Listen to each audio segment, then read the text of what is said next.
So the video you just watched was all shot on this iPhone 16 Pro Max and this Anamorphic lens adapter. And this is because Sandmark asked me if I wanted to check out some of their stuff, and they do phone accessories, and told me to choose a few things. And because I've been wanting to buy some anamorphic lenses from FX3, I thought, why not give it a try and take a look at how it looks with the iPhone. And of course, there's a huge difference from putting this little lens in front of the lens of your phone and having an actual anamorphic lens in your camera. But it'll definitely give you a good idea on the framing, on some of the characteristics. So I said, like, yep, let's go, let's do it. So I grabbed this 1.33x squeeze factor with amber flares anamorphic lens adapter. And I also grabbed two kind of pro mist filters that I'm gonna show you in a minute. And I also chose this case in black that you use to attach your lenses.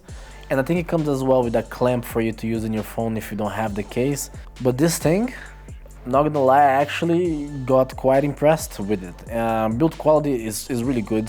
All metal, solid, looking really good, as you can see. This, like I said, came with the amber flares, which of course give you more of an orange flare instead of those classic blue flares. And I found those to be very pronounced, so very defined, but for most part really pleasant, really interesting to see in the footage. Sometimes was really very defined, and if I was going to have my way, I would have it being a little more soft, a little more subtle. But a lot of people like the really defined, harsh flare. You let me know what you think. I like it, but I'd like to tone it down a little if I could.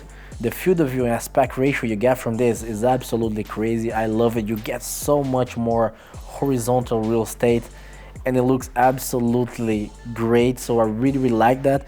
And because you put this in front of your main lens, you can actually zoom in as well to the 2x and essentially have two lenses in one.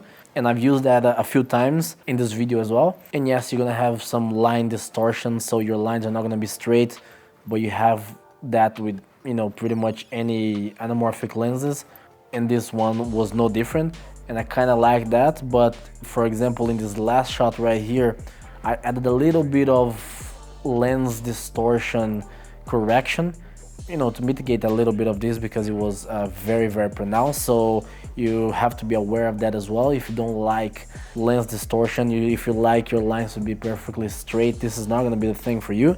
Also, there's a few little things, a few little quirks that I have to mention, because annoyed me a little bit when I was using. And I think the biggest one would be the alignment of the lens with the case, because you have a little line on the lens that you have also on the case that you supposedly should align those two, and your lines would be as straight as they can be, you know, your framing would be right. But that's not the case. In my case, you always have to put a little bit more to the right, which is not a big deal because you can just do that manually, and you can just look at the frame and you start dialing it down. But it's just a thing that, I don't know, maybe could have been taken a better care to align them properly when they were manufacturing. I'm not sure if this is just this product that I have right here that has some defects and is just not aligned properly, but mine doesn't, and that's a little bit annoying.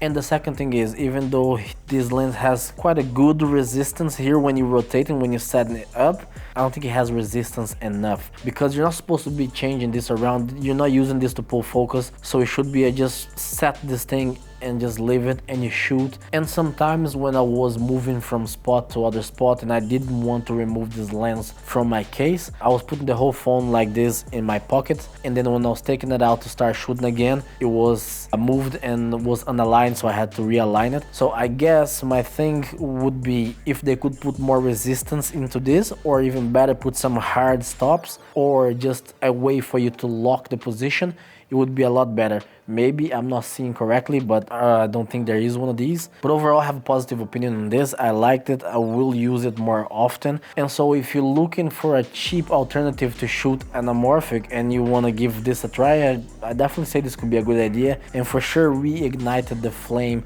of me wanting to get some anamorphic lenses. And another note though, I was super impressed with the performance of the iPhone shooting in log, which was kind of crazy, right? This was night shoot, so I almost had no lights. In fact, the only light that I had over there was this tiny 30 centimeters RGB light that I was using just to put some color on her face to match with the background light, but that was it. That was not really a key light, and it was just performed really well. You know, the noise was really minimal. It was a good amount of dynamic range, and I was able to, you know, put some nice colors into this, as you can probably see. I've used the Blackmagic app and also the Moment app on my phone to get those, and the only reason why I switched between them is because I didn't find a way to do a slow shutter speed shot on the Blackmagic, so I had to do on Moment, and I had this app for a while now, so I was like, why not? So I think it's actually possible that you could mix this footage with the FX3 footage if you're in a pinch, if you need to just to get some inserts with your phone. And like I said, they also send these Pro Mist filters that just comes with a little clamp that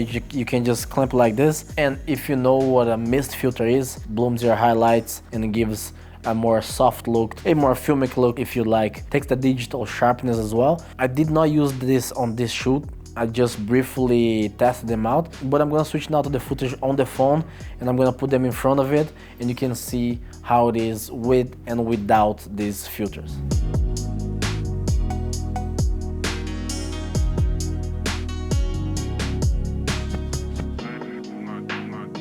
So that's with the 1/8 strength mist filter. Now let's take a look at the 1/4.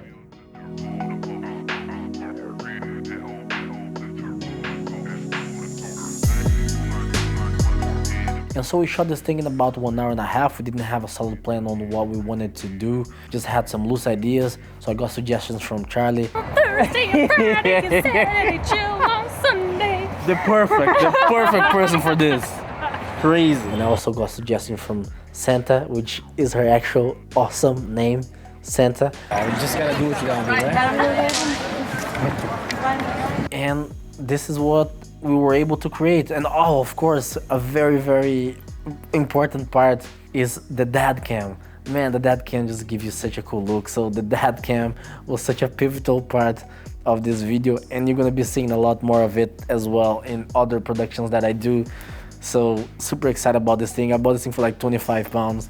You should definitely get one if you can. But going back to this thing, if you want to experience what it is like to shoot in anamorphic on a budget, I would recommend you to get this thing. It gave me a really cool look. It's definitely something that I'm gonna be using more. So I appreciate you, Mark, for sending me this over. And thank you very much, Charly and Santa, for helping me with this. I couldn't have done it without you. Charly, I was super impressed with your dance moves and your performance. And Santa, your assistance with BTS and everything and bringing the vibes was invaluable. So I'm sure we're gonna be working together on another project. And with that said, thank you for watching. I love you all. Bye.